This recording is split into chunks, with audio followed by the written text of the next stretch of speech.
রাজনীতি মানে দুর্নীতি আর ক্ষমতার অপব্যবহার। আপনার কাছে রাজনীতির সংজ্ঞা কি?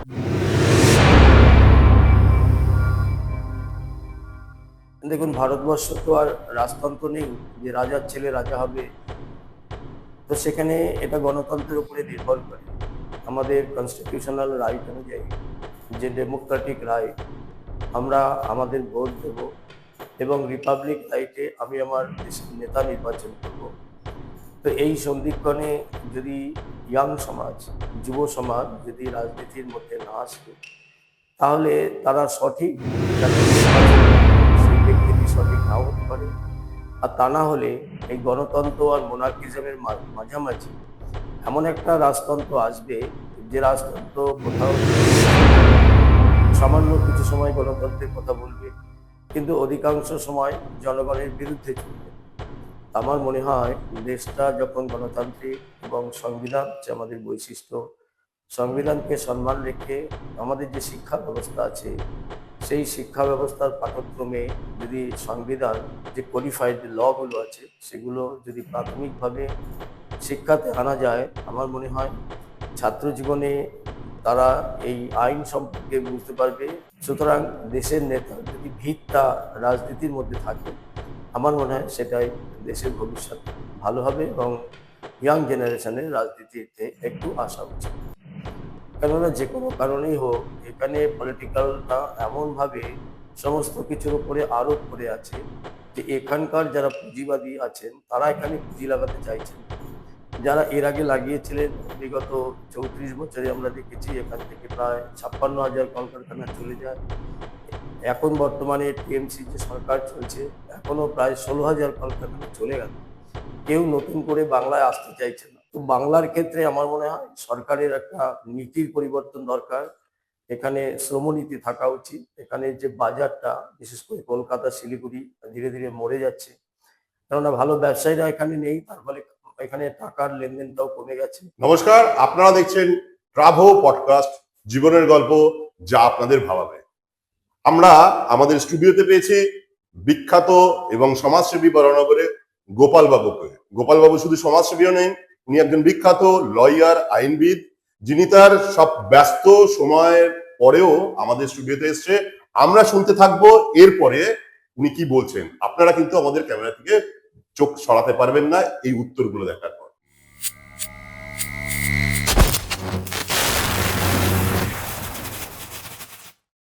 রাজনীতি মানে দুর্নীতি আর ক্ষমতার অপব্যবহার। আপনার কাছে রাজনীতির সংজ্ঞা কি? সংবিধানকে সামনে রেখে দেশের সেবা, দেশের সার্বভৌমত্বকে রক্ষা এবং দেশের প্রতিটি নাগরিক যেন সুখে দুঃখের কাছাকাছি থাকতে পারে, এটাই হচ্ছে রাজনীতির প্রধান বৈশিষ্ট্য। তো কিছু মানুষ দুর্নীতির আশ্রয় নিয়ে থাকেন, তো তাদেরকে রাজনীতির যে ডেফিনিশন, সেই ডেফিনিশনের মধ্যে না আনাটাই ভালো। কেননা যেখানে সমাজ সংস্কারের কথা বলা হয়েছে, যেখানে দেশের অর্থনীতির উন্নতির কথা বলা হয়েছে, সাংস্কৃতিকভাবে দেশকে রক্ষা করার কথা বলা হয়েছে, এই তিনটের ভিত্তি করেই রাজনীতিটা আসা উচিত। এতে যদি সংবিধানের অবমাননা করে দুর্নীতির আশ্রয় নেওয়া হয়, তাহলে আমার মনে হয় যারা এটা করে থাকেন তারা প্রকৃতপক্ষে দেশের নেতা হতে পারেন না। একসময় তাদেরকে ড্রপ আউট হতে হয়। রাজনীতি, তরুণ প্রজন্ম রাজনীতিক বিমুখ, তো ওদের সম্বন্ধে আপনি কি বলবেন? তরুণ প্রজন্মের জন্য কি বলবেন? দেখুন, ভারতবর্ষ তো আর রাজতন্ত্র নেই যে রাজার ছেলে রাজা হবে। তো সেখানে এটা গণতন্ত্রের উপরে নির্ভর করে। আমাদের কনস্টিটিউশনাল রাইট অনুযায়ী, যে ডেমোক্রেটিক রাইট, আমরা আমাদের ভোট দেব এবং রিপাবলিক রাইটে আমি আমার দেশের নেতা নির্বাচন করব। তো এই সন্ধিক্ষণে যদি ইয়াং সমাজ, যুব সমাজ যদি রাজনীতির মধ্যে না আসে, তাহলে তারা সঠিক যাকে নির্বাচন করবেন, সেই ব্যক্তিটি সঠিক নাও হতে পারে। আর তা না হলে এই গণতন্ত্র আর মোনার্কিজমের মাঝামাঝি এমন একটা রাজতন্ত্র আসবে, যে রাজতন্ত্র কোথাও ডিক্টেটরশিপ থাকবে, সামান্য কিছু সময় গণতন্ত্রের কথা বলবে, কিন্তু অধিকাংশ সময় জনগণের বিরুদ্ধে চলবে। আমার মনে হয় দেশটা যখন গণতান্ত্রিক এবং সংবিধান হচ্ছে আমাদের বৈশিষ্ট্য, সংবিধানকে সম্মান রেখে আমাদের যে শিক্ষা ব্যবস্থা আছে সেই শিক্ষা ব্যবস্থার পাঠ্যক্রমে যদি সংবিধান যে কোডিফাইড লগুলো আছে সেগুলো যদি প্রাথমিকভাবে শিক্ষাতে আনা যায়, আমার মনে হয় ছাত্র জীবনে তারা এই আইন সম্পর্কে বুঝতে পারবে, দেশ সম্পর্কে বুঝতে পারবে, what do what not do এটাও বুঝতে পারবে। তাই যুব সমাজকে রাজনীতি না করলেও সংবিধান সম্পর্কে সমর্থ জ্ঞানটা থাকা উচিত, যাতে ভবিষ্যতে ওরা যখন বড় হবে ওরাই দেশের নেতা হবে। সুতরাং দেশের নেতা যদি ভিতটা রাজনীতির মধ্যে থাকে, আমার মনে হয় সেটাই দেশের ভবিষ্যৎ ভালো হবে এবং ইয়াং জেনারেশনের রাজনীতিতে একটু আসা উচিত। উন্নয়ন বা পরিবর্তন, এই কথাটা মানে সাধারণ মানুষ বুঝতে পারছে নতুন নতুন কমপ্লেক্স হওয়া, নতুন নতুন শপিং মল তৈরি হওয়া। তো এই উন্নয়ন বা পরিবর্তন, এর সম্বন্ধে আপনার কি বক্তব্য? মানে কি পরিবর্তন বা উন্নয়ন কি? মানুষ বলছে যে উন্নয়ন মানে আপনার এলাকা যেমন প্রচুর ফ্ল্যাট হয়েছে, শপিং মল হয়েছে, আপনি কি এই পরিবর্তন চাইছেন বা এই উন্নয়ন চাইছেন? দেখুন, সারা বিশ্বের দিকে যদি তাকাই তাহলে এক ধরনের উত্তর আসবে। যদি আমি ভারতবর্ষের অন্যান্য রাজ্যের দিকে তাকাই, উত্তরটা ভিন্ন আসবে। যদি পশ্চিমবঙ্গের ক্ষেত্রে বলি, তাহলে কিছু বিল্ডিং হয়েছে, কনস্ট্রাকশনাল বিল্ডিং আমরা দেখছি, কিন্তু বাকি যে পরিষেবাগুলো, যেখানে সুস্থভাবে শ্রমিক পাওয়া যাবে, কাঁচা মাল পাওয়া যাবে, বাজার পাওয়া যাবে, ঠিকমতো রাস্তাঘাট থাকবে, জল থাকবে, কমার্শিয়াল জল থাকবে, বাতাবরণটা ঠিক থাকবে, ইকোনমিক্যাল ব্যালেন্স থাকবে, সেটা কিন্তু এই পশ্চিমবঙ্গে না থাকার ফলে বহু জায়গায় বিল্ডিং হয়েছে, কিন্তু বিল্ডিংগুলো শুধু দাঁড়িয়েই আছে। কেননা যে কোনো কারণেই হোক, এখানে পলিটিক্যালটা এমনভাবে সমস্ত কিছুর উপরে আরোপ করে আছে যে এখানকার যারা পুঁজিবাদী আছেন তারা এখানে পুঁজি লাগাতে চাইছেন না। যারা এর আগে লাগিয়েছিলেন, বিগত 34 বছরে আমরা দেখেছি এখান থেকে প্রায় 56,000 কলকারখানা চলে যায়। এখন বর্তমানে টিএমসি যে সরকার চলছে, এখনো প্রায় 16,000 কলকারখানা চলে গেল। কেউ নতুন করে বাংলায় আসতে চাইছে না। বিদেশিরা ভারতে আসছে, মৌ চুক্তি হচ্ছে, কিন্তু তারা অন্য রাজ্যে তাদের কারখানা স্থাপন করছে, বড় বাণিজ্য স্থাপন করছে, কিন্তু বাংলার বিমুখ হচ্ছে। তো বাংলার ক্ষেত্রে আমার মনে হয় সরকারের একটা নীতির পরিবর্তন দরকার। এখানে শ্রমনীতি থাকা উচিত। এখানে যে বাজারটা, বিশেষ করে কলকাতা শিলিগুড়ি, ধীরে ধীরে মরে যাচ্ছে, কেননা ভালো ব্যবসায়ীরা এখানে নেই, তার ফলে এখানে টাকার লেনদেনটাও কমে গেছে। তো শুধুমাত্র বিল্ডিং দিয়ে হবে না, এখানে শিল্প নীতি দরকার, রাজ্যের নীতিটা পরিবর্তন করা দরকার। এখানকার ব্যাংকগুলো ঠিকভাবে লোন দিতে চাইছে না, অনেক ব্যাড ডেট হয়ে গেছে। সম্পূর্ণভাবে সরকার যদি না চায়, তো এই সরকার আর কবে চাইবে? 15টা বছর হয়ে গেল, মানুষের হাতে আর সময় নেই। আমার মনে হয় 26-এ একটা পরিবর্তনের পরে যে সরকার আসবে, ভারতবর্ষের অন্যান্য রাজ্যে প্রায় 21টা রাজ্যে বিজেপি এবং এনডিএ সরকার চলছে, সেখানে কিন্তু উন্নয়ন হচ্ছে। উন্নয়ন বলতে যে গত বছর যে পজিশনে ছিল তার থেকে আপলিফমেন্ট হতে হবে, এটা রিসার্চের মতো। যার যত জ্ঞান আছে, জ্ঞানটা যদি বৃদ্ধি হয় তাহলে তাকে রিসার্চ বলি।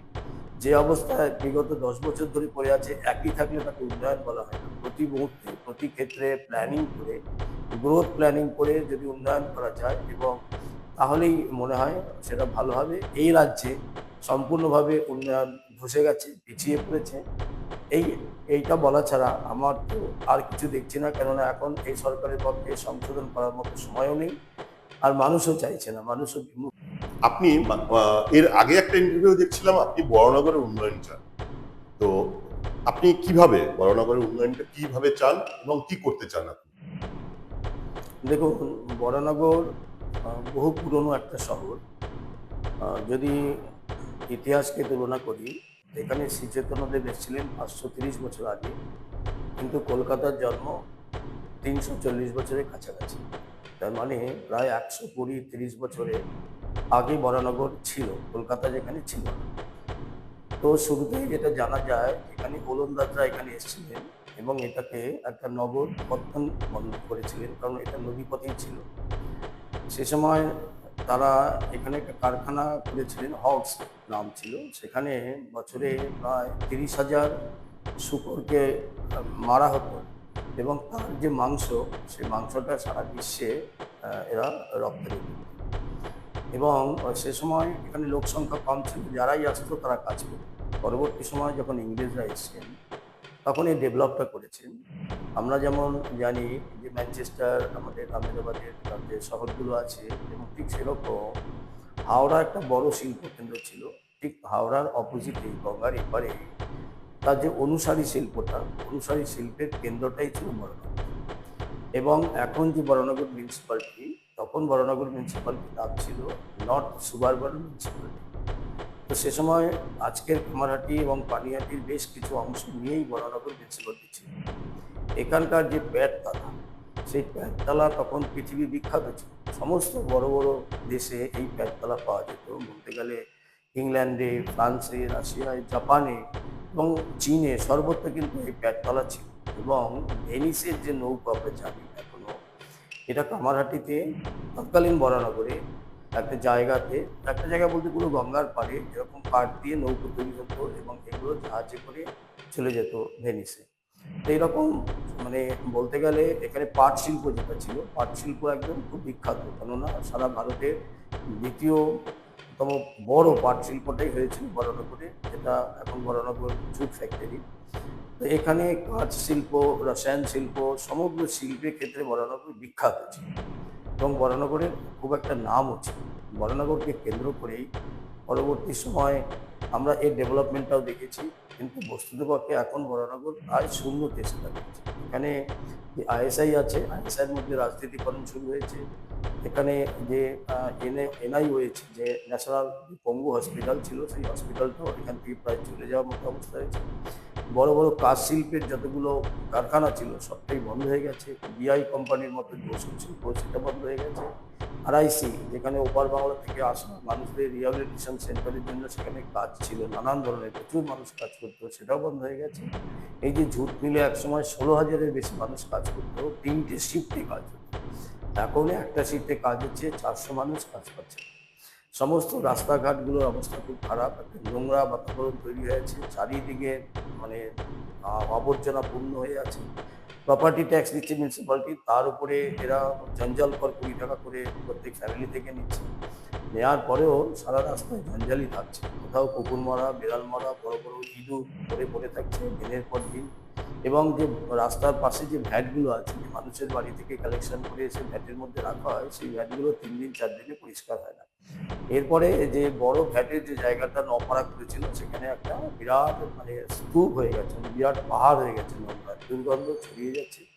এছাড়া বরানগরে বর্তমানে একটা হাব হয়েছে, সোনার হাব। সেখানে প্রায় 40,000 থেকে 50,000 মানুষ কাজ করে এবং প্রতিনিয়ত সেখানে সোনাটা গলানো হয়।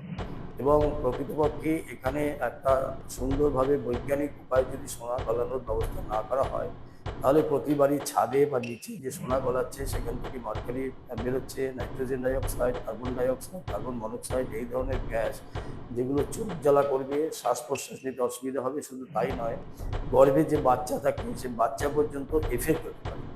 আর এছাড়া যে বাগজোলা খাল দিয়ে যে সংস্কারটা হতো, কেননা বরানগরে যে ডেমোগ্রাফিটা আছে, যে ডান দিকে গঙ্গা থাকলেও তার ঢালটা কিন্তু উল্টো দিকে, পূর্ব দিকে, গঙ্গার দিকে নয়। তার ফলে সমস্ত জলটা বাগজোলা থেকে পাস হতো, কিন্তু এই বাগজোলা গিয়ে বিদ্যুৎধরী নদীতে পড়ে। সেখানে দীর্ঘদিন সংস্করণ না হওয়াতে জল ব্যাক করে আসে। আর বরানগরে কোনো এসটিপি নেই, যে জল যদি বৃষ্টি হয়, সেই জলটা যাবার জন্য 20 ঘন্টার জল যেতে 20 ঘন্টাই লাগে। কিন্তু বড় বড় এসটিপি যদি গোটা চারেক থাকতো, তাহলে এই জলটা 2-3 ঘন্টার মধ্যে ক্লিয়ার হয়ে যেত। ডেঙ্গু বরানগরে একটা সেই অতি প্রাচীন রোগ এখনো আছে। বরানগরে পানীয় জল নেই, যে জলগুলো বের হয় তার পিএইচ মাত্রা, তাতে যে অ্যাসিড থাকে, সেটা প্রায় 8.5-এর ওপরে। আমরা জানি নর্মালি 7টা হচ্ছে নর্মাল, 7-এর নিচে অ্যাসিডটা থাকবে, তার উপরে ক্ষারটা থাকবে। আমরা যদি ডাবের জল খাই, সেখানে 3.5 অ্যাসিড থাকে, যেটা আমাদের শরীরের পক্ষে সুস্থ। বরানগরে অধিকাংশ মানুষের পেটের রোগ এবং স্বাস্থ্যবান মানুষগুলো ধীরে ধীরে রোগা হয়ে যাচ্ছে, অল্প বয়সী মানুষ মারা যাচ্ছে এই জলের জন্য। তো সেখানে নিকাশি ব্যবস্থা নেই, পানীয় জল নেই, রাস্তাঘাটের উন্নয়ন নেই, শিল্প নেই। বহু শিক্ষা প্রতিষ্ঠানগুলো, যেটা ভিক্টোরিয়া স্কুল ছিল, যেটা সবচাইতে পুরনো স্কুল, সেই স্কুলটা পর্যন্ত বন্ধ হয়ে গেছে। নানান দিক থেকে এখানে যে কলেজগুলো আছে, কলেজগুলো সেভাবে ভালো নেই। বিরাট জলাশয় কতগুলো রয়েছে, সেই জলাশয়ে যারা মৎস্য চাষ করছেন, সেই মৎস্য চাষিদের কোনো উন্নয়ন নেই, জলাশয়গুলো উন্নতি নেই। একটা 34 বছরের সিপিএমের পর আমরা আশা করেছিলাম তৃণমূল কংগ্রেস কিছু করবে, কিন্তু অ্যাকচুয়ালি তৃণমূল কংগ্রেস আসার পর রাজ্যের এত অনুন্নয়ন হয়েছে যে রাজ্য সরকারের কাছে টাকাই নেই। কেবলমাত্র মদ বিক্রি করা, পেট্রোল ডিজেলের উপর শেষ বসিয়ে এইভাবে করে একটা সরকার চলতে পারে না। এরা যে টাকাটা মিউনিসিপ্যালিটিতে পাঠাতে হবে সেই টাকাটা মিউনিসিপ্যালিটিতে পাঠাতে পারছে না, মিউনিসিপ্যালিটি ডেভেলপমেন্ট নেই। এছাড়া কেন্দ্রীয় প্রকল্পে যে টাকাগুলো আসে, প্রায় যে টাকাটা কেন্দ্রের শতাংশ 68% কাছাকাছি আছে, বিভিন্ন প্রকল্পে আলাদা আছে। রাজ্য সরকার এবং পৌর সরকার, পৌর যে প্রতিনিধি তাদের যে টাকাটা দিতে হয় সেই টাকা না থাকাতে অনেক সময় টাকা ফেরত চলে যায়। বিটি রোডের নিচ থেকে বরানগরের ওখানে 6খানা বড় বড় পাইপ আছে, যে পাইপগুলো থাকার ফলে ওখান থেকে আন্ডারপাস করা যাচ্ছে না। মানুষ এপার থেকে ওপারে যাতায়াতে প্রতিনিয়ত কষ্ট হচ্ছে। একটা ওভারব্রিজ করার কথা ছিল, কমপক্ষে 6-7টা ওভারব্রিজ ওখানে দরকার আছে। এবং গঙ্গার ঘাটে যেটা আছে সেখানে ডাইরেক্ট কিছু জায়গায় জলটা সরাসরি গঙ্গায় পড়ছে এবং নোংরা হচ্ছে, কালো নোংরা জল গঙ্গায় ফেলা হচ্ছে, কোনো সংস্কার নেই। আমি আগেই বললাম যে এসটিপির ব্যবস্থা নেই। একটা জঞ্জালময় শহর হয়ে উঠছে এখানে। ধীরে ধীরে এই শহরে অক্সিজেনের পরিমাণ কমছে, এই শহরে নাইট্রোজেন ডাইঅক্সাইডের পরিমাণ বাড়ছে, কার্বন মনোক্সাইডের পরিমাণ বাড়ছে। তো এখন কিছুদিনের মধ্যেই দেখা যাবে যে বরানগর থেকে প্রচুর মানুষ যারা বেরিয়ে যাচ্ছে খুব ভালো জায়গায়, কেউ সল্টলেক চলে যাচ্ছে, কেউ লেক টাউন চলে যাচ্ছে, কেউ নিউ টাউন চলে যাচ্ছে। কারণ বরানগরের বাতাস মনে হচ্ছে যেন জ্বলছে আর কি। নাইট্রোজেন ডাইঅক্সাইডের পরিমাণ বেড়ে গেলে চোখ যখন জ্বালা করে, একটা অস্বাস্থ্য পরিবেশ তৈরি গেছে। এর থেকে বরানগরকে মুক্ত করতে হবে। আমরা দেখেছি যে স্বাধীনতার পরে প্রায় 26 বছর কংগ্রেস রাজত্ব করেছে, 34 বছর কাছাকাছি সিপিএম রাজত্ব করেছে, প্রায় 15 বছর টিএমসি রাজত্ব করছে, কিন্তু বরানগর সেই বরানগরই হয়ে আছে। তো আধুনিকভাবে আমরা যেটা ভাবছি যে বিজেপি সারা ভারতের প্রায় 65টি বড় বড় শহর তার সংস্কারের জন্য, অর্থাৎ সেই মিউনিসিপ্যালিটিগুলোতে বিজেপি আছে, সেখানে উন্নতি হচ্ছে। ভারতের সবচাইতে যে ভালো গ্রেট মিউনিসিপ্যালিটি পিম্পরি এবং পুনা মিউনিসিপ্যালিটিতে আপনি গেলে বুঝতে পারবেন যে সেখানে পরিষেবা কত উন্নত। এখন বম্বে বিজেপির হাতে এসছে, দিল্লি বিজেপির হাতে এসছে, এশিয়ার সবচেয়ে সুন্দর শহর ইন্দোর, সেটা বিজেপি আছে।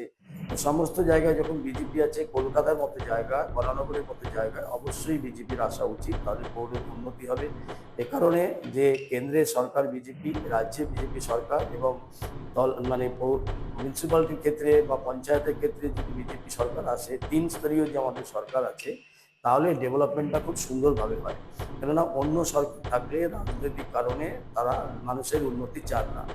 এই কারণে যে বরানগর পিছিয়ে পড়ছে, আর বরানগরের মানুষ এখন তৃণমূলকে পছন্দ করছে না। সিপিএম তো সেখানে জিরো, কংগ্রেস সেখানে জিরো। আমার মনে হয় যে বিরোধী ভূমিকা বিজেপি পালন করলো, এতে মানুষ সন্তুষ্ট আছে। এবং বরানগরের মানুষ যদি ভোট দিতে পারে, নিজের ভোট যদি নিজে দিতে পারে, যেটা এসআইআর এর ক্ষেত্রে আমরা আশা করছি যে এখন তো মৃত ভোটার নেই, যারা চলে গেছে সেই ভোটার সংখ্যা কেটে যাওয়াতে প্রক্সি ভোট দেওয়ার সুযোগটা অনেকটা কমে যাবে। তথাপি মানুষকে আমরা সতর্ক করছি, আমরা মানুষের পাশে আছি। যেভাবে সারা ভারতবর্ষের মানুষের সঙ্গে আমরা থাকি, সেভাবে বরানগরের মানুষের সাথে আছি। এছাড়া 21-এ আমাদের যে ব্যর্থতা ছিল, তাতে আমাদের কর্মী সংখ্যা অত্যন্ত কম ছিল। এবার আমাদের সেই কর্মী সংখ্যা বেড়েছে। 21-এ টিএমসি থেকে অনেক নেতারা আসার ফলে আমাদের ম্যাচিংটা হয়নি, বিশ্বাসযোগ্যতার অভাবটা ঘটেছে। কিন্তু টিএমসির নেতারা এবার বিজেপিতে নেওয়া হচ্ছে না। এই কারণে জেলা স্তরে, রাজ্য স্তরে, কেন্দ্রীয় স্তরে, আমাদের বুথ স্তরে, বুথের আগে যে শক্তি কেন্দ্র আছে সেই স্তরে এবং ওয়ার্ড স্তরে আমরা সাধারণ কর্মী যারা আছেন, সাধারণ মানুষকে আমরা বিজেপিতে নিচ্ছি, কিন্তু কোনো নেতাকে নিচ্ছি না। কেননা আমাদের দলের একটা আদর্শ আছে, একটা ঐতিহ্য আছে। নিরন্তর প্রক্রিয়ায় আমাদের দলটা এগিয়ে চলছে। এই দলটার জন্য বহু মানুষ আহুতি পর্যন্ত দিয়েছে, বহু মানুষের মৃত্যু হয়েছে, খুন হয়েছে, বাড়িঘর লুট হয়েছে, তার জিনিস সম্পত্তি লুট হয়ে গেছে, অনেক কিছু থেকে তারা পিছিয়ে পড়েছে। তারপরেও তারা কিন্তু দলটা করছে একটা আদর্শের ভিত্তিতে। সে কারণে আমি আশা করছি বরানগরের মানুষ এবার পদ্মফুলকে আশীর্বাদ করবেন এবং বরানগরে আমরা সরকারে আসলে, বিশেষ করে পৌরসভাতে আসলে, আমরা বরানগরকে সত্যিকারের একটা যে শহর করা যায় সেটা আমরা রাখতে পারবো মানুষের। ভারতবর্ষের রাজনীতিতে ধর্মীয় মেরুকরণ, এই যে ধর্মীয় মেরুকরণের উদ্দেশ্যটা, এটা ভালো না খারাপ, এ বিষয়ে যদি আপনি কিছু বলেন রাজনীতির দিশে। ভারতবর্ষ থেকে যখন হিন্দুস্তানের জন্ম হলো, অর্থাৎ স্বাধীনতার প্রাক্কালে মুসলিম লীগের একটা দাবি ছিল যে তৎকালীন মুসলিম লীগের নেতারা সিদ্ধান্ত নিলেন যে ইংরেজরা চলে গেলে মুসলমানদের জন্য আলাদা দেশ তৈরি করতে হবে। এটা 1931-এর একটা লোক গণনার ভিত্তিতে সে সময় প্রায় 24% মুসলমান ছিল এই 24% মুসলমানদের জন্য যারা পাকিস্তানের মানচিত্রটা তৈরি করলেন, সেখানে 28% জমি চলে গেল। তাহলে এই 24% মুসলমানদের জন্য 28% জমি এই যে বিতরণ হলো, এই বিতরণটা সঠিকভাবে হলো না, এক্ষেত্রে হিন্দুদের জমিটা কমে গেল।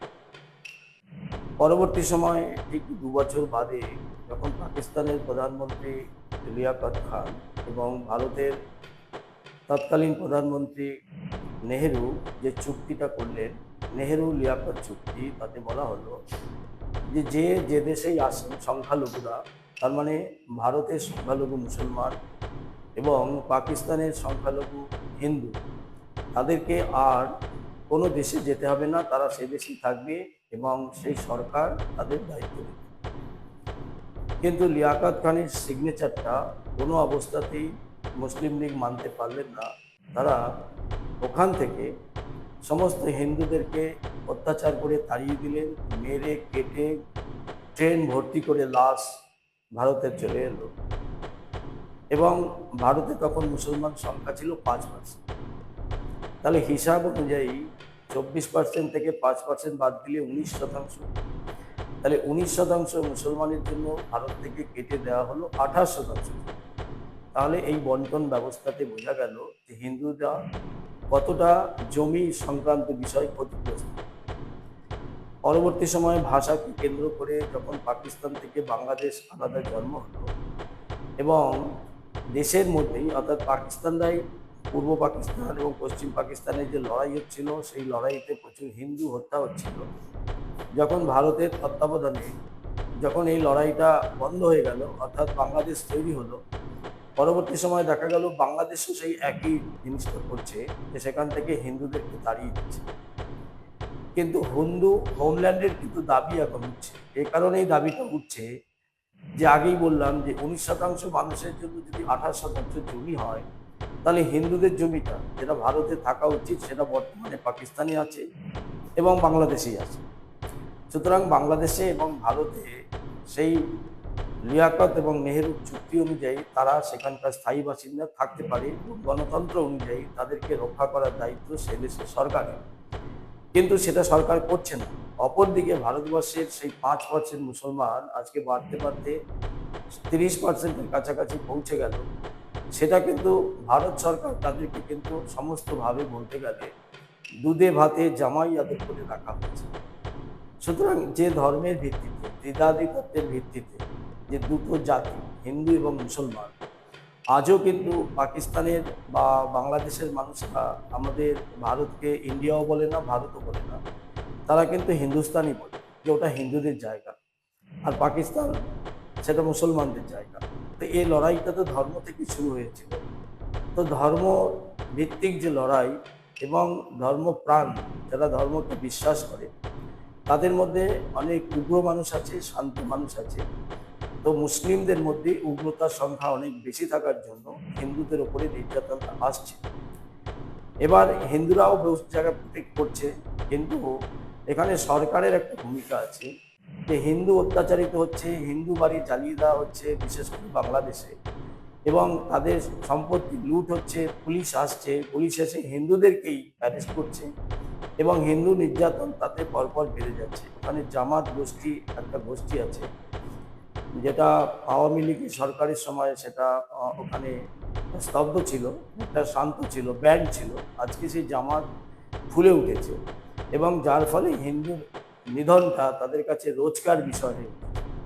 তো এখান থেকে বাঁচবার উপায় আছে, সেই উপায়টা ভারত সরকারকে নিতে হবে। যে ওখানকার বহু মানুষ যারা হোমল্যান্ড চাইছে, হিন্দু হোমল্যান্ড, এবং সেই হিন্দু হোমল্যান্ড নিয়ে তারা ভারতে আসতে চাইছে, এটা সেখানকার মানুষের দাবি। কিন্তু বিদেশ নীতিতে যেটা নিয়ম অনুসারে ভারত তো এইটা সরাসরি বলতে পারে না, বা অন্য দেশ তারা কি করবে। কিন্তু ঘটনাচক্রে পাকিস্তান ভেঙে অন্তত 4 টুকরো হবে এবং বাংলাদেশ ভেঙেও কিন্তু প্রায় 7-8 টুকরো হয়ে যেতে পারে। কেননা আজকে যে চট্টগ্রামের কথা বলা হচ্ছে, দেশভাগের সময় চট্টগ্রামে মাত্র 3% মুসলমান ছিল, বাকি হরিজন ছিল। সে সময় হরিজনের যে নেতা মণ্ডল সাহেব, সেই মণ্ডল সাহেব তিনি একটি বক্তব্যে বলেছিলেন মুসলমান এবং হরিজন ভাই ভাই, তাদেরকে বর্ণবিদ্বেষ, অর্থাৎ ব্রাহ্মণরা তারা অত্যাচারিত করেছে, সুতরাং লড়াইটা ব্রাহ্মণদের বিরুদ্ধে। হিন্দু মুসলমান লড়াইটাকে তিনি নিয়ে গেলেন, মুসলিম হরিজনকে ভাই ভাই করে ব্রাহ্মণদের বিরুদ্ধে নিয়ে গেলেন, এবং তিনিও পাকিস্তানের ল মিনিস্টার হয়েছিলেন, কিন্তু 2 বছরের মধ্যেই তাকে পালিয়ে আসতে হয় এবং সে স্বীকার করে নেয় যে সে সময় এই হরিজন এবং মুসলমান যে ভাই ভাই বলাটা তার ভুল ছিল। তাহলে কোনো নেতার নিজস্ব ভুলের জন্য আজকে লক্ষ লক্ষ মানুষকে কিন্তু তার দায় নিতে হচ্ছে। চোখের সামনে নারী নির্যাতন হচ্ছে, নিজের যুবতী মেয়েদেরকে মুসলমানরা তুলে নিয়ে যাচ্ছে, তাদেরকে প্রকাশ্যে খুন করা হচ্ছে, তারা কোন ধর্মের বা কোন বর্ণের সেটাও দেখা হচ্ছে। আগে তো তাও পলিটিক্সটা দেখা যেত, কিন্তু পশ্চিমবঙ্গে আমরা দেখছি যেখানে যেখানে মুসলিম সংখ্যা বেড়েছে কয়েকটা জেলাতে, সেখানে হিন্দু হওয়ার জন্য যারা আগাগোড়া সিপিএম এর পরিবার তাদেরকেও কুপিয়ে খুন করা হয়। এবং এটা বোঝা উচিত ভারতবর্ষের লোকের, যখন দ্বিজাতি তত্ত্বের ভিত্তিতেই ভারত ভাগ হয়েছে, যতক্ষণ না এর অখণ্ড ভারত তৈরি হচ্ছে ততক্ষণ এই ধর্মের ভিত্তিতেই কিন্তু ধর্মীয় জিগিরটা থেকেই যাবে, আর এই ধর্মীয় জিগিরে হিন্দুদের উপরই অত্যাচারটা বাড়বে। তাই আমার মনে হয় যে সমস্ত নেতারা এই ধর্মীয় জিগির, বিশেষ করে মুসলমানদের ক্ষেত্রে ঘটনাটা ঘটছে, তাদেরকে স্তীমিত হওয়া উচিত, তাদের মানবতা বোঝা উচিত, কনস্টিটিউশনাল যে রাইটগুলো আছে সেই রাইটগুলোকে তাদের বোঝা উচিত, কিন্তু তারা বুঝছেন না। তারা নিজেদের মতো নিজেদের স্বার্থে একটা সমাজের মধ্যে একটা বিচ্ছেদ সৃষ্টি করছেন, গৃহদাহ গৃহযুদ্ধ তৈরি করছেন।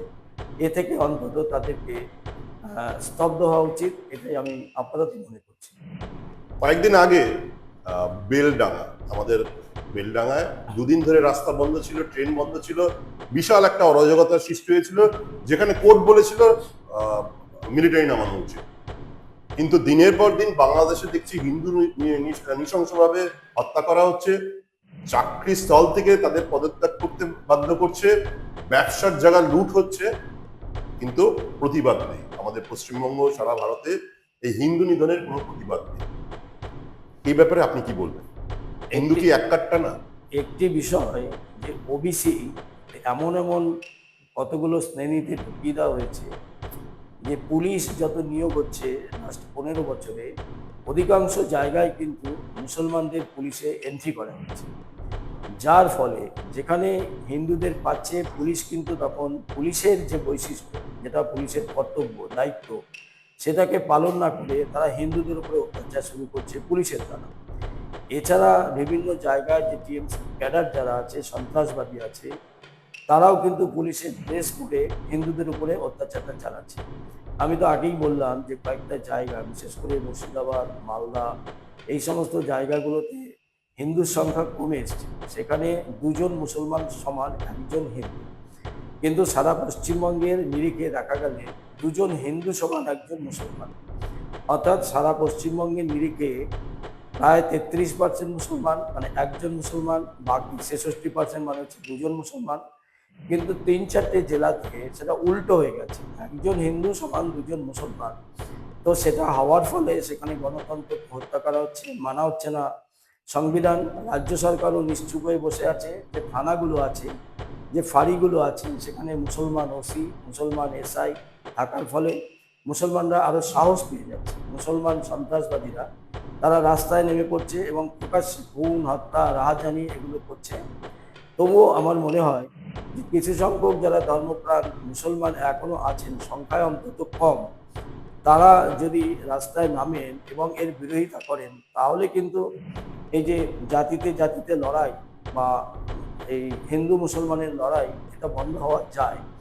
আর এছাড়া কোরআনকে সামনে রেখে যেভাবে বিধর্মীদের উপরে আক্রমণের একটা উৎসাহ বিভিন্ন মাদ্রাসাতে ছোটবেলায় মুসলিম ছাত্রদেরকে দেওয়া হচ্ছে, এইটা কিন্তু বড় খারাপ জিনিস হচ্ছে। এবং এইটা যদি চলতে থাকে তাহলে একদিন বাংলা হিন্দু শূন্য হয়ে যাবে, বাঙালিদের জন্য আর কোনো জায়গা থাকবে না স্থায়ীভাবে থাকবা।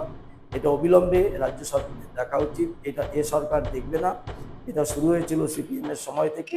26-এ বিজেপি সরকার যদি আসে, যেভাবে আসামে 48% মুসলমান থাকা সত্ত্বেও কিন্তু কন্ট্রোলে আনা গেছে, ত্রিপুরাতে প্রায় 18% উপরে মুসলমান অনুপ্রবেশ হওয়ার পরেও কিন্তু ত্রিপুরাকে কন্ট্রোলে আনা গেছে। আমার মনে হয় আসামে, ত্রিপুরাতে যেভাবে কন্ট্রোল এসছে, সেভাবে পশ্চিমবঙ্গেও কিন্তু কন্ট্রোল আসবে। যদি এখানে বিজেপি সরকার আসে। কমরেড, 34 বছর একটা সরকার, যখন মানুষ ভেবেছিল এই সরকারকে পরিবর্তন করা যাবে না, কিন্তু মানুষ তারাই কিন্তু পরিবর্তন করেছিল, ভেবেছিল এবার হয়তো আমাদের অর্থনৈতিক অবস্থা, চাকরি, শিক্ষা, স্বাস্থ্য সব পরিবর্তন হবে, ভালো হবে। কিন্তু এখন এমন একটা অবস্থা হয়েছে, দুর্নীতি, ক্ষমতার অপব্যবহার, এগুলো একবারে জর্জরিত মানুষ। তো 2026-এ আমাদের ইলেকশন, সেখানে ভারতীয় জনতা পার্টি যদি জেতেন তাহলে কি পরিবর্তন আনবেন এবং শিক্ষা, স্বাস্থ্য, কর্মসংস্থানে কি করবেন, এটা আপনার কাছে জিজ্ঞাসা করছেন। আমি বরানগরের অংশটার উপর থেকেই একটু বলার চেষ্টা করছি যে বরানগরের বিখ্যাত ওষুধ কারখানা, যেটা বিআই কোম্পানির জমিটা পড়ে আছে, আরআইসি রিহ্যাবিলিটেশনের জন্য বিরাট জমি এখনো পড়ে আছে। ওখানে ঘোড়া আস্তাবলের জমি পড়ে আছে।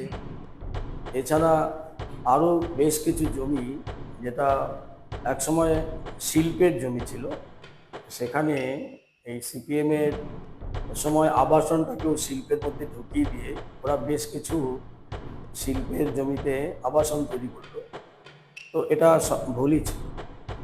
বরানগরের এই সমস্ত জায়গায় এই জমিগুলোকে পিপিপি মণ্ডলে ব্যবহার করা এবং প্রায় 7খানা বাজার আছে, সেই বাজারগুলোকে আধুনিকরণ করা এবং সেই বাজারগুলোকে ডেভেলপ করা, মিউনিসিপ্যালিটির আন্ডারে যত প্রকল্পগুলো আছে, সেটা রাজ্য সরকারের হোক, কেন্দ্রীয় সরকারের হোক, সমস্ত প্রকল্পগুলোর কাজ করা, আয়ুষ্মান ভারতের কার্ডটাকে ওখানে চালু করা, এবং যে হসপিটালটা আছে সেই হসপিটালটার ক্ষেত্রেও অনেক বড় জমি আছে, সেখানে একটা মেডিকেল কলেজ পর্যন্ত হতে পারে।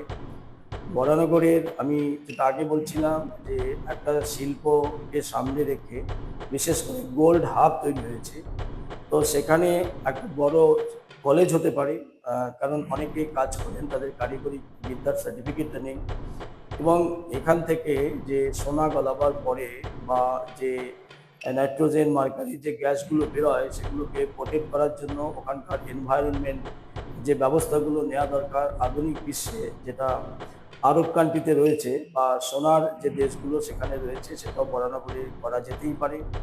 এখানকার ভ্যাটগুলো অর্থাৎ জঞ্জালগুলো যেখানে ফেলা হয়, সেখানে একটা আধুনিকরণ করে যাতে জঞ্জালটাকে অন্য রূপে ট্রান্সফার করে সেটাকে সার শিল্পীতে নিয়ে এসে যদি কাজগুলোকে করানো হয়, এবং অনেকগুলো বাস রুট বন্ধ হয়ে গেছে, সেই বাস রুটগুলোকে যদি আবার চালানো যায়, এবং টোটো এবং অটো যারা বিভিন্নভাবে ঘুরে বেড়াচ্ছে, যাদের একটা ঝামেলা বা দ্বন্দ্বের মধ্যে পড়ে আছে, তাদেরকে স্থায়ীকরণ করা, লাইসেন্স দেওয়া এবং রুটটাকে ঠিক করে নেওয়া, তাতে মানুষের যাতায়াতের ব্যবস্থা হবে, সুবিধা হবে। বিটি রোডের এপার ওপার হওয়ার জন্য ওপর থেকে, যেহেতু নিচে জলের পাইপ আছে, নিচ দিয়ে হবে না, ওপর থেকে ব্রিজ তৈরি করা, এবং ডানলপের বুকে যে ব্রিজটা করা হয়েছে, ব্রিজটা ফুল ব্রিজ হয়েছিল, ব্রিজটাকে ওইখান থেকে আরও সংশোধন করে নেওয়া, আরও নতুন করে জায়গা এনক্লোজ করে সেটাকে যাতে ভালোভাবে ডানলপের ঝঞ্ঝাটটা না হয় সেটা দেখা।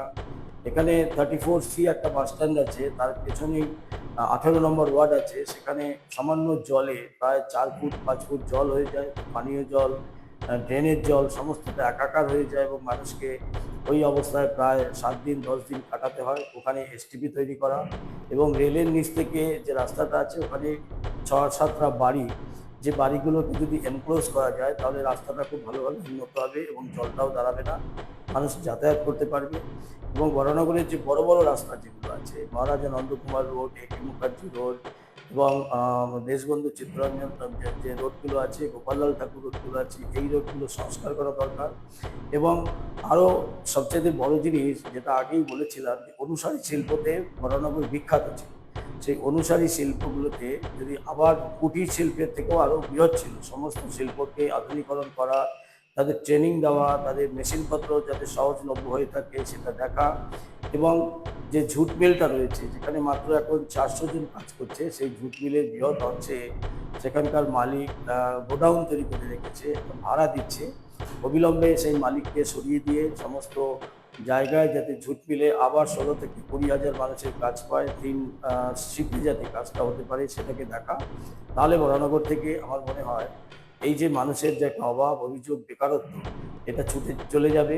এবং বরানগরের যে আমাদের যে ধর্মীয় যে শিক্ষা প্রতিষ্ঠানগুলো, তো যেগুলো একটাও নেই, কিন্তু সেখানে পাটবাড়ি আছে, সেখানে শ্রী চৈতন্যদেব, রামকৃষ্ণ এবং সারদা দেবী, বিবেকানন্দ, সকলের পদধূলি কিন্তু বরানগরে আছে। এদিকে নেতাজি সুভাষচন্দ্র বসুরও মামাবাড়ি সেখানে, চিত্তরঞ্জন দাস সেখানে বহুদিন থেকেছেন। রবীন্দ্রনাথও বরানগরী থেকে অনেকগুলো কবিতা রচনা করেছেন। অবনীন্দ্রনাথ ঠাকুর তিনি বরানগরী থাকতেন, তার দেহ বরানগর আলমবাজার শ্মশানে করা হয়েছে, শেষকৃত্য সম্পন্ন করা হয়েছে। আজকে যাত্রা শিল্পে বরানগর বিখ্যাত, আজকে একক নাটকে বরানগর বিখ্যাত। এখান থেকে বরানগর থেকে অনেক ভালো ভালো খেলোয়াড় যারা এশিয়াডে এবং দেশের আন্তর্জাতিক ক্ষেত্রে তারা সুনাম করেছে। এখানকার অনেক বিজ্ঞানী যারা আছেন তারা আমেরিকাতে আছেন, এবং আইএসআইকে কেন্দ্র করে যেভাবে বাইরে থেকে লোকজন যারা আসছেন বা যারা ভারতীয় শিক্ষিত তারা যেভাবে বিদেশে চলে যাচ্ছেন, যদি দেশের মধ্যেই যদি তাদের রাখা যায় তাহলে ব্রেন ড্রেনটা বন্ধ হবে। এর মেন যে জায়গাটা, যদি আমার বরানগরের ক্ষেত্রে আমি বলছি, যদি উন্নয়ন করা যায়, এখানকার যে জলাশয়গুলো আছে সেই জলাশয়গুলোকে আধুনিকরণ করা, পিপিপি মডেলে তার ব্যবস্থা গ্রহণ করা, আমাদের ইকোলজিক্যাল যে ব্যালেন্সটা হারিয়ে গেছে সেই ইকোলজিক্যাল ব্যালেন্সটাকে ফিরিয়ে আনতে গেলে সেখানে যথেষ্ট বৃক্ষরোপণ যেমন করতে হবে, তেমনি দূষণ কী কী কারণে হচ্ছে সেই সব দূষণের কারণগুলোকে খুঁজে বের করা এবং পলিউশন প্রোটেকশন দেওয়া। এটা করলে কিন্তু বরানগর আধুনিক শহরে তৈরি হতে পারবে। যেখানে কলকাতা বরানগর থেকে প্রায় 130 বছরের পরে উত্থান হয়েছে, সেখানে বরানগর, এখানে সুবিধা আছে, জায়গা আছে, কিন্তু মানুষের ইচ্ছা নেই। যে সরকার দুটো এখানে এসছে, বস্তুত 3টে সরকার, সেটা কংগ্রেসের সরকার, সিপিএমের সরকার, কিংবা বর্তমানে টিএমসির যে সরকার চলছে, এরা উন্নয়ন তো জানে না। যেভাবে প্ল্যানিং করতে হয়, একটা মিউনিসিপ্যালিটিকে ডেভেলপ করতে হয়, বর্তমান ডেভেলপের উপরে ভবিষ্যতে আরও 20 বছর বাদে তার কী অবস্থা হবে, কত লোক সংখ্যা বাড়বে, দৈনন্দিন একজন মানুষের 60 থেকে 90 লিটার জল দরকার পড়ে, তো সেই জলের সোর্সটা কোথা থেকে আসবে? এতগুলো ইন্ডাস্ট্রি আছে, ইন্ডাস্ট্রিয়াল জলটা কোথা থেকে আসবে? এতগুলো কেমিক্যাল হাব আছে, সেই কেমিক্যাল হাবের জলগুলো কোথা থেকে আসবে, বা সেইগুলো কিভাবে করে বেরিয়ে যাবে, তার যে ব্যবস্থা, সেই ব্যবস্থাটা নেই। একটা কিমাকার হয়ে আছে, অনেকগুলো বস্তি তৈরি হয়ে আছে, কারা কোথা থেকে এসছে। বিশেষ করে রোহিঙ্গারা কিন্তু বরানগরের রেল লাইনের আশেপাশে ছড়িয়ে পড়েছে বিভিন্ন জায়গায়, যেখানে আমরা পাখির ডাকে সকলের ঘুম ভাঙত। এবং বরানগরে আজান, ওখানে অনেকগুলো মসজিদ তৈরি হয়েছে যেগুলোর সঠিক কাঠামো বা নিয়ম মেনে হয়নি। সেই সকল মসজিদ থেকে সকালে যে আজান দেওয়া হয় তা উচ্চ স্বরে আজান থাকে, মনে হচ্ছে যেন সমস্তটাই যেন মুসলমানদের জায়গা, সেখানে হিন্দুরা নেই। এটা আমাদের ভাবতে হবে, কারণ বরানগরে মাত্র 5%-এর নিচে মুসলমান ছিল, কিন্তু এখন নানান জায়গা থেকে মুসলমানরা আসছে। বোরখা পরা মানুষকে আমরা রাস্তাঘাটে ঘুরতে দেখছি, তাতে হিন্দু মহিলারা আতঙ্ক বোধ করছেন ভবিষ্যতে কি হবে। কেননা আমরা জানি এখন ইয়ং সমাজে যাদের 20 বছরের নিচে বয়স, সেখানে 65% অহিন্দু। তো আগামী 10-12 বছরের মধ্যেই একটা বৃহৎ পরিবর্তন আসতে পারে, গৃহ অশান্তি হতে পারে, রাজনৈতিক দ্বন্দ্ব হতে পারে, সামাজিক দ্বন্দ্ব হতে পারে, ধর্মীয় কোন্দল হতে পারে। তো বরানগরকে এইসবের হাত থেকে যদি বাঁচাতে হয়, তাহলে একজন সুস্থ বিধায়কের দরকার আছে, সুস্থ সাংসদের দরকার আছে, এবং পৌরসভার দরকার আছে। বর্তমানে যিনি বিধায়িকা আছেন, আমাদের উপনির্বাচনে তিনি জিতেছেন, তো তিনি একজন নায়িকা, তিনি ফিল্ম আর্টিস্ট। তিনি দাঁড়িয়েছিলেন বাঁকুড়ার মানুষ তাকে হারিয়ে দিয়েছে। বরানগরের মানুষ তাকে কিছুদিনের জন্য গ্রহণ করেছিল, কিন্তু তিনি তো ভালো গাইতে পারেন, নাচতে পারেন, কিন্তু তিনি তো প্রকল্পটা জানেন না, এই বরানগরের মাটিটাই জানেন না, বরানগরের রাজনীতি সম্পর্কে জ্ঞান নেই। যেখানে জ্যোতিবাবুর মতো মানুষ 6বার বরানগর থেকে জিতেছিল, মতিশ রায়ের মতো মানুষ জিতেছিল। সুতরাং এইসব মানুষের যে চিন্তা ভাবনাটা কী ছিল, বরানগরে কি ডেভেলপ করা উচিত, কোনটা উচিত না, এর যে একটা রূপরেখা তার কাছে নেই। তাকে আমরা দেখি ফুটবল মাঠে, দেখি কোনো কালচারাল অনুষ্ঠানে দেখি, তিনি হয়তো জিন্স পরে আসেন, তিনি আসতেই পারেন, তিনি ভালো কথা বলেন, ভালো গান গাইতে পারেন, কিন্তু বরানগরের ডেভেলপমেন্টের ক্ষেত্রে তার কোনো 14 বছরের কোনো ভূমিকা দেখলাম না। বা 14 মিনিটের জন্য তিনি যে বিধানসভায় বরানগরের দাবি রেখেছেন, এমনও কোনো রেকর্ড আমাদের সামনে আসেনি। আর বরানগর পৌরসভা, সেটাতে একটা ঘুঘুর বাসা তৈরি হয়ে আছে। তো এগুলো ভাঙবার জন্য মানুষের আশীর্বাদ দরকার, মানুষই জনতাই জনার্দন। আমার মনে হয় এবার পদ্মফুলে মানুষ ভোট দেবে, পদ্মফুল আসবে, পদ্মফুলের বিধায়ক হবে। আমাদের সরকারও পশ্চিমবঙ্গের পদ্মফুলেই আসবে, বিজেপি আসবে। তারপরে আগামী 27-এ যে পৌরসভা নির্বাচন, সেই পৌরসভা নির্বাচনে সেখানে বিজেপি জয়লাভের পর আমরা বরানগরে যেমন শান্তি ফিরিয়ে আনতে পারবো, তেমনি শিক্ষারও উন্নতি করতে পারবো, তেমনি সমাজেরও উন্নতি করতে পারবো, সমাজ বিরোধী মুক্ত বরানগর তৈরি করতে পারবো। এবং বরানগরের রাজনীতির মধ্যে যে একটা অশান্তিকর রাজনীতি চলছে, মানে নিজের পছন্দ না হলে অন্য রাজনৈতিক দলের প্রতি একটা আক্রমণ চলছে, সেটা বন্ধ হবে।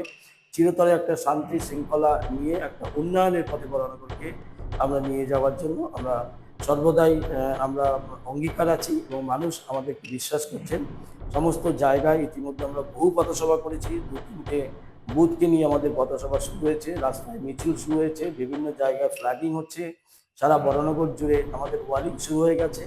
যদিও নির্বাচন ঘোষণা হয়নি, আমরা মানুষের সঙ্গে আছি, মানুষ আমাদের সাড়া দিচ্ছেন, আমাদের মিটিং মিছিলে আসছেন, আমাদেরকে ওয়াল লিখবার জন্য তারা সাহায্য করছেন, ওয়াল তারা এসে দাঁড়িয়ে থাকছেন, দাঁড়িয়ে থেকে আমাদের সঙ্গে তুলিতেও তারা পদ্ম আঁকছেন। একটা বাতাবরণ তৈরি হয়েছে বরানগরে। অনেকগুলো রিক্সাওয়ালা যারা আছেন তারাও একই কথা বলছেন, অটো টোটো যারা আছে তারা একই কথা বলছেন। সমস্ত চায়ের দোকানে বরানগরে বিজেপি সম্পর্কে আলোচনা হচ্ছে, সমস্ত সেলুনগুলোতে বিজেপি সম্পর্কে আলোচনা হচ্ছে, সমস্ত জায়গায় যেখানে মানুষ জড়ো হচ্ছেন যদি রাজনৈতিক আলোচনায় তারা বিজেপিরই কথা বলছেন। বিজেপিকে দরকার, একবার পাল্টাতে হবে, তাই বিজেপিকে দরকার। যদি বাঁচতে হয় তাই বিজেপিকে দরকার, কারণ মানুষের যে সংকট, অর্থনৈতিক সংকট আছে, অন্ন বস্ত্র বাসস্থানের সংকট আছে, কিন্তু রাজনৈতিক ক্ষেত্রে বেঁচে থাকার যে অধিকারটা যেটা আছে, যেটা বাংলাদেশে আমরা খুইয়েছিলাম, সেটা যদি পশ্চিমবঙ্গেও আমাদের খোয়াতে হয় তাহলে সারা ভারতের বাঙালিদের আর কোনো নিজস্ব জায়গা থাকবে না। তাই বাঙালির যে মূল ভূমি পশ্চিমবঙ্গকে বাঁচাবার স্বার্থে আমাদের লড়াই।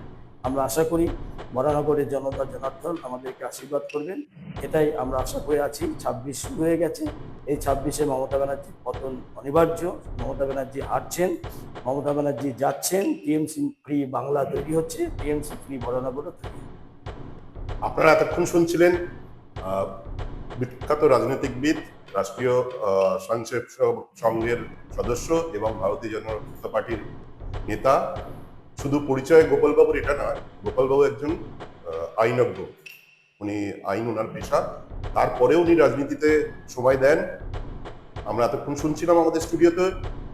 অসংখ্য ধন্যবাদ গোপালবাবুকে, এবং দ্বিতীয় এপিসোডের জন্য আমরা অপেক্ষা করব, তার কাছ থেকে শুনবো আরো অনেক বিষয় নিয়ে, রাজনীতি, ধর্ম, কর্মসংস্থান, শিক্ষা। অপেক্ষা করব। ট্রাভেল নিউজ, সংবাদ, ভ্রমণ, বিনোদন সারাক্ষণ দেখতে থাকুন ট্রাভেল নিউজ।